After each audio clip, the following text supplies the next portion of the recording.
안녕하세요. 김유갑의 경제부동산입니다. 구독, 좋아요 부탁드립니다. 오늘 충격과 경악이라고 할 만한 소식이 두 가지나 쏟아졌습니다. 먼저 한국은행과 금통위가 7월달 이달 중에 금리 인상을 할 수도 있음을 시사하자 부동산 업계가 발칵 뒤집혔습니다. 올해 중으로 두 차례 금리 인상이 유력하긴 했지만 가계부채와 집값 거품을 심각하게 바라본 것만은 틀림없네요. 또한 민주당 대선 주자들이 앞다투어 부동산 투기를 잡고 집값을 폭락시키겠다고 강력하고도 구체적인 정책을 내놓아 화제가 되고 있습니다.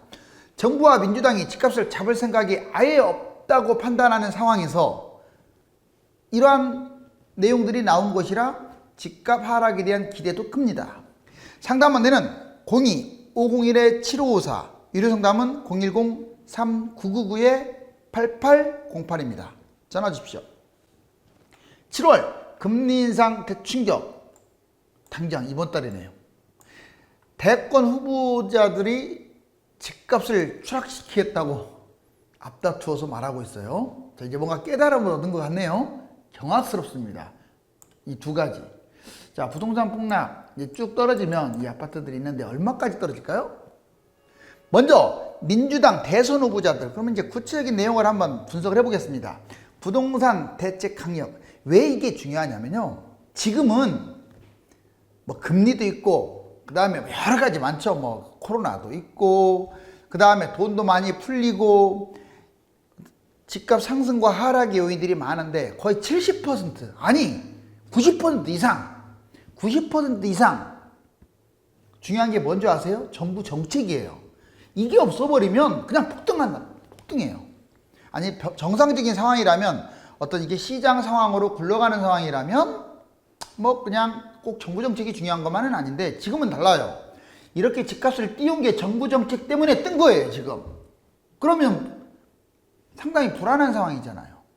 그래서 최근에 모로수회로 지금 일관하고 있잖아요, 정책. 그러니까 집값 폭등하고 있고, 다행히 내년 대선, 물론 여당이긴 하지만 대선 후보자들이 강력하게 대책을 내놓겠다. 이거 상당히 고무적입니다. 먼저 이재명, 갭투자 양도세 강화, 다주택 보유세 강화. 물론 갭투자 다주택자라는 말을 노골적으로 쓰진 않아요. 근데 이게 비거주, 비실효, 즉 본인이 그냥 실제로 필요하지 않는 집을 갖고 있는 거에 대해서는 세금 폭탄을 때리겠다 이거예요. 상당히 제가 내놓은 정책과 거의 똑같죠. 이걸 하지 않으면 집값 안 떨어집니다. 그런데 문제가 있어요. 이 사람도 공공임대 확대. 공공임대가 왜 안 좋냐면요, 지금 상황에서는 뭐 이것도 호불호가 갈리긴 한데 별로 안 좋아요. 공공임대 분양을 하게 되면 주인은 없고, 그렇잖아요. 지금 국민들이 이 집을 가지고 있어야 하는데 뭐 LH나 SH나 이런 데서 갖고 있어가지고 지금 하나가 아쉬운 판국에 30만 채가 그냥 묶여버리는, 개인 소유로 돌아가지 않고 묶여버리는 그런 착시 현상을 가져올 수가 있어요. 그래서 이 임대가 안 좋은 거예요. 물론 이제 없애라는 건 아닙니다. 어느 정도 것이지, 세상에 무슨 분양해서 공공임대를 갖다 뭐 반절을 하고, 이건 사회주의나 이런 현상이 벌어지는 거예요. 그러니까 젊은 층들이 분양을 받아야겠다, 기대감이 없으니까 지금 막 연끌하는 거예요.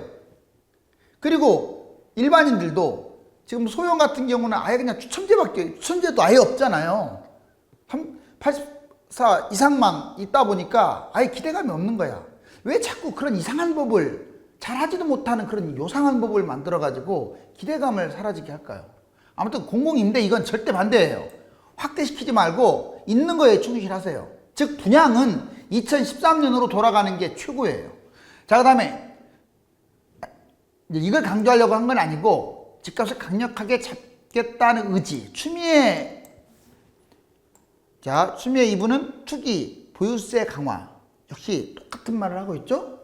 지금 투기 세력들에서 보유세를 강화한다. 이건 상당히 맞는 말입니다. 방향은 맞아요. 그리고 집값 가격을 정성화시키겠다. 너무 많이 뛰었잖아요. 원상복귀. 자, 이낙연 토지 공개념 3법. 여기에 이제 여러분들이 잘 알고 있는 토지거래 허가제가 들어가 있잖아요. 자, 이거는 수도권이라든가 웬만한 광역지는 아예 그냥 토지거래 허가제를 다 때려가지고 실거주 아니면 집을 사지 못하는, 지금은 전시 상황이라고 했잖아요. 그런 상황을 만들겠다. 상당히 강력한 법이죠. 공공임대, 이것도 잘못됐어요. 공공임대. 자꾸 공공임대. 지금 민주당이 공공임대 주장해갖고 집값 떨어졌나요? 자꾸 집은 짓는데 집이 없는 착시 현상을 가져와가지고 집값만 폭등시켰죠.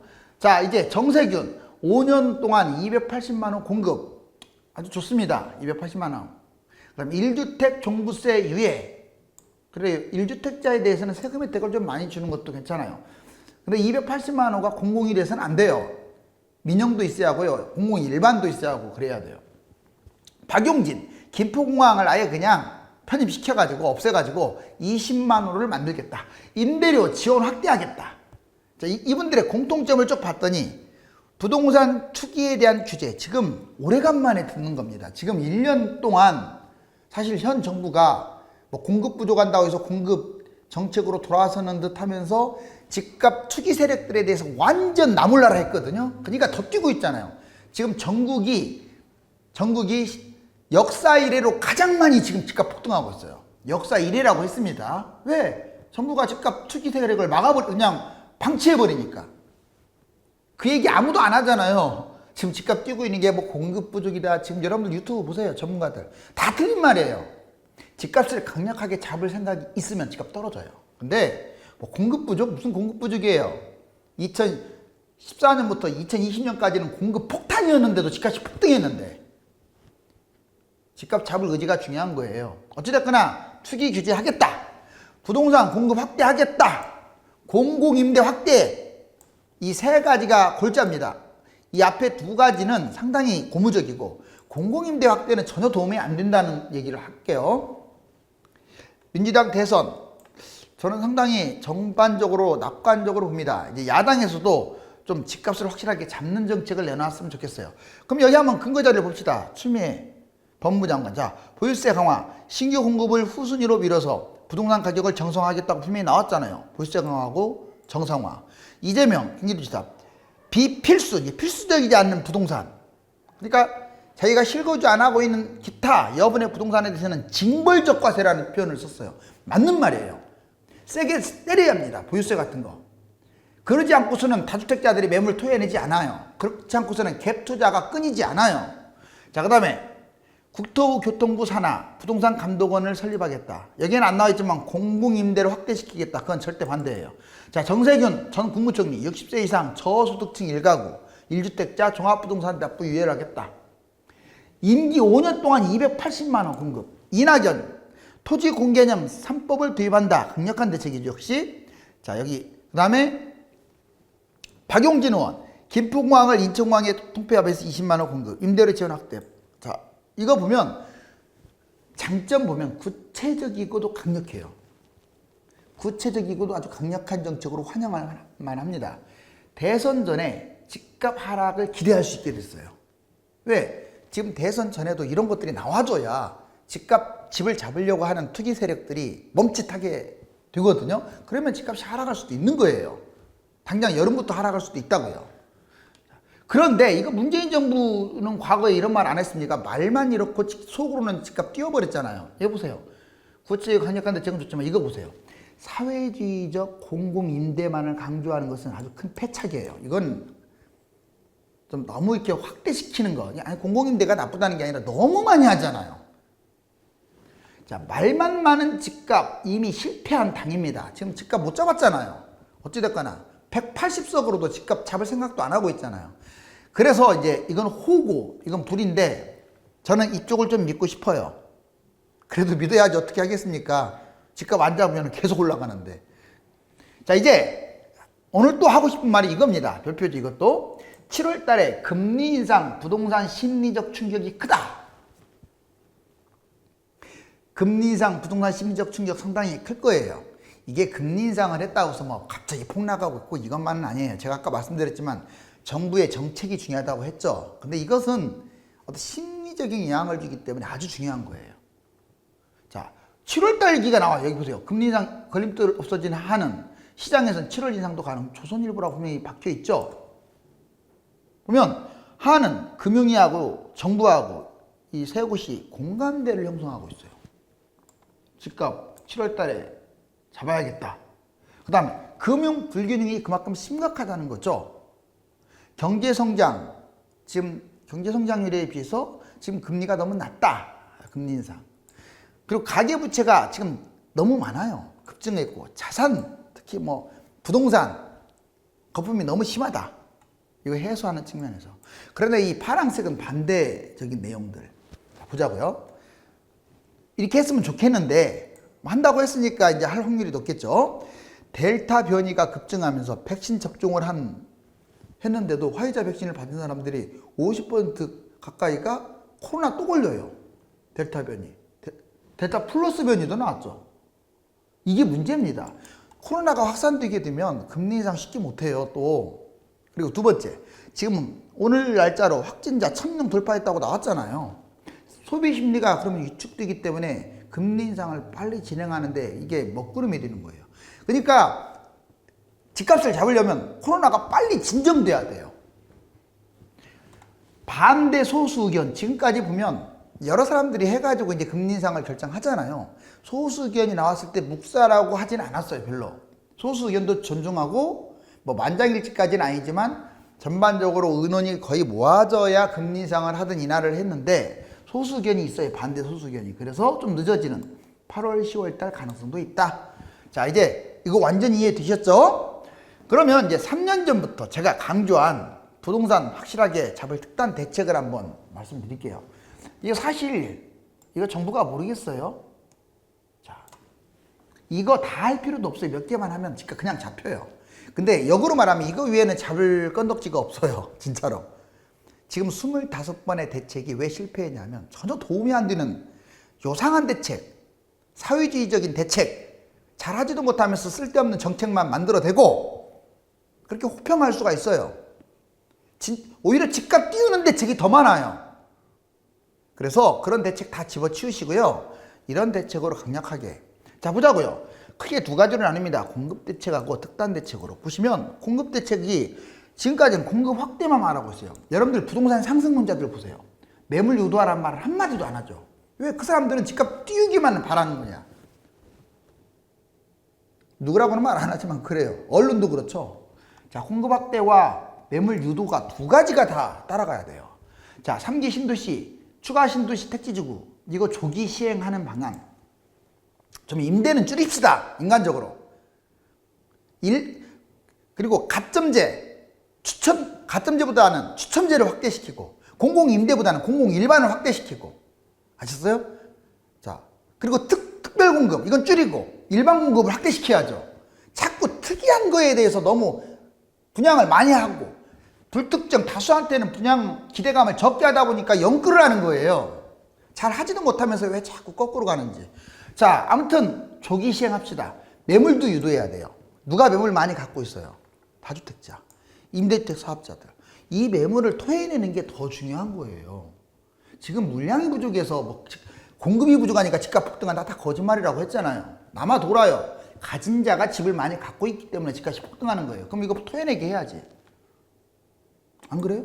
자, 그 다음에 이것만 갖고는 안 되고 이제 특단 대책들이 좀 필요합니다. 먼저 수요 억제. 자, 갭투자 때문에 지금 집값 폭등한 거예요. 자, 만약에 지금까지 정부 정책이 실패했고 집값이 폭등한 이유가 뭐냐? 그럼 딱 두 가지가 있어요. 첫 번째는 우리나라만 가지고 있는 갭투자입니다. 이것 때문에 폭등한 거예요. 이걸 안 잡은 거야, 정부가. 봐준 거예요.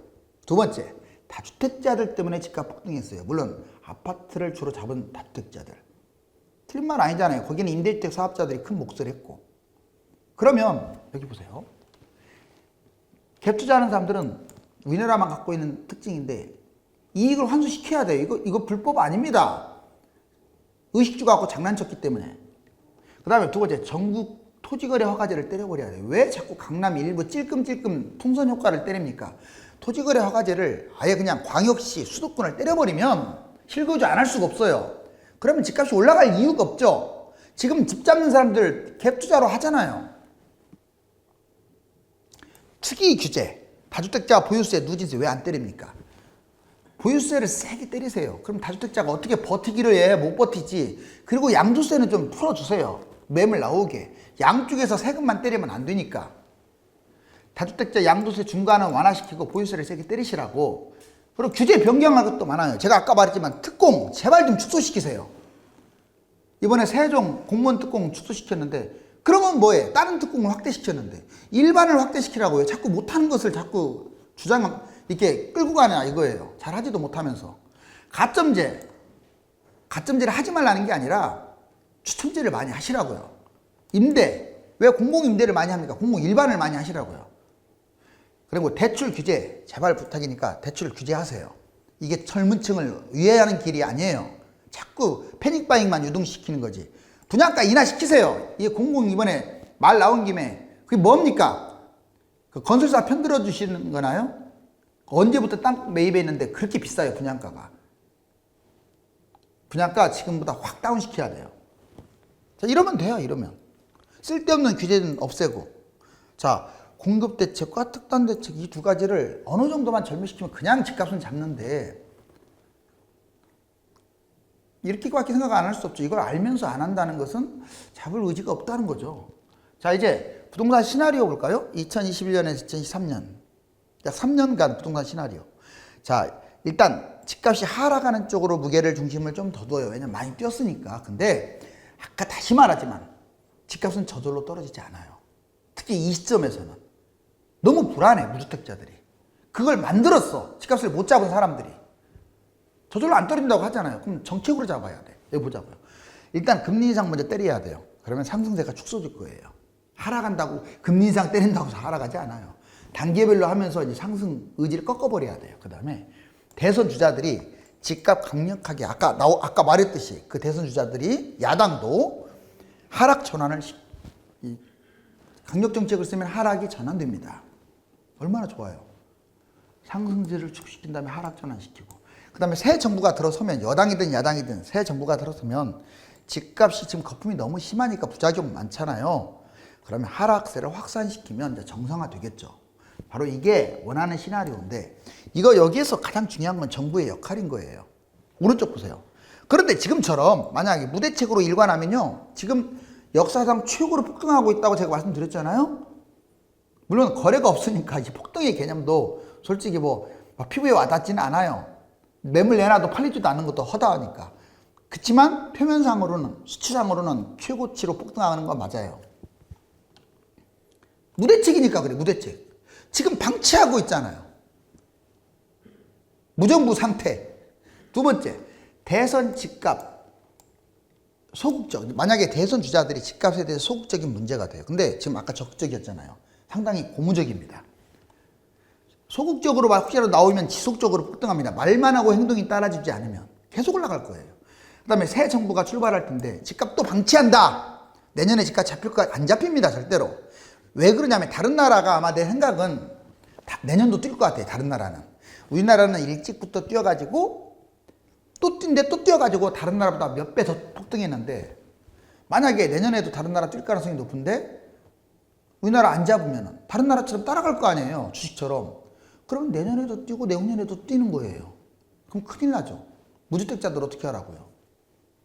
자, 결론적으로 이런 방책을 써라. 이거 하지 말고 이제 3기 신도시 고분양가 논란. 주변 시세보다 최대 2억이나 비싸다. 이거 상당히 중요한 말이에요. 지금 정부가 주변 시세 60에서 80% 수준이라고 한 것은 새 아파트 시세에 빗댄 거고요. 꼭 새 아파트하고만 비교할 게 아니죠. 주변에 그냥 기존 아파트하고도 비교해 보자고요. 자, 여기 보면 인천 기양 3억대 4억대, 남양주 진접 3억대 4억대, 성남 복정 6억 7억대, 7억까지 나와 20평대가. 의왕 청계 5억대 6억까지. 근데 여기 주변에 보면 보세요. 인천 기양 1억 2억밖에 안 하는 게 3, 4억. 벌써 비싸네요, 훨씬. 물론 얘들이 헌 거지만 자, 훨씬 비싸죠. 그리고 남양주 진접도 2억 3억밖에 1, 2, 3억이 있는데 여기 어떻게 된 게 3, 4, 2억이나 더 비싸네요. 그 다음에 성남 복정, 의왕 청계 주변에 2, 3억, 4억짜리도 있는데 왜 6, 7억 원으로 분양을 합니까? 건설사 편을 들어주나요? 분양가가 인하 안 되면 안 되잖아요. 너무 새 아파트 기준으로 무슨 근거로 60에서 80%라고. 물론 제가 어제 이런 말을 했습니다. 3기 신도시 청약은 로또라고. 맞아요. 설령 이렇게 분양을 해도 맞습니다. 왜? 걔들은 뛰니까. 근데 분양가가 싸서 로또라고 한 거 아니에요. 기존 집값이 워낙 비싸니까 분양받는 게 낫다는 뜻의 어떤 개념이지. 더 낮춰야 돼요. 이거보다. 최소 30%는 낮춰야 할 것 같은데요. 공공분양이 이렇게 비싼데 민영은 오죽하고 이거 다 20평대잖아요. 30평대는 또 얼마나 비싸겠어요. 자, 결국 집값 하락을 버티게 하는 아주 안 좋은 세 가지가 있어요. 집값이 하락하는데 걸림돌이 되는 세 가지가 뭔 줄 아세요? 고분양가입니다. 뭐 고분양가 한다고 해서 집값이 분양가 밑으로 안 떨어지진 않아요. 떨어집니다. 예전에 분양가 밑으로도 3, 4, 5씩 떨어진 경우도 있었잖아요. 그런데 아무래도 좀 분양가가 높아가지고 좋을 건 없죠. 집값 하락하는데. 아무튼 고분양가 이거 정부가 좀 나서서 서민들 편을 좀 국민들 편을 섰으면 좋겠어요. 공시가격 인상해놓고 집값 하락하면 같이 떨어뜨려 줘야 돼요. 인상만 계속 하게 되면요 집값이 안 떨어집니다. 그 다음에 코로나야 뭐요 정부가 어떻게 할 수 없는 거지만 방역을 잘 해야겠죠. 자, 갭투자와 영끌 집값 폭등시키는 주범입니다. 여러 번 얘기했어요. 갭투자 영끌. 여기 보시면 정말 갭투자 많아요.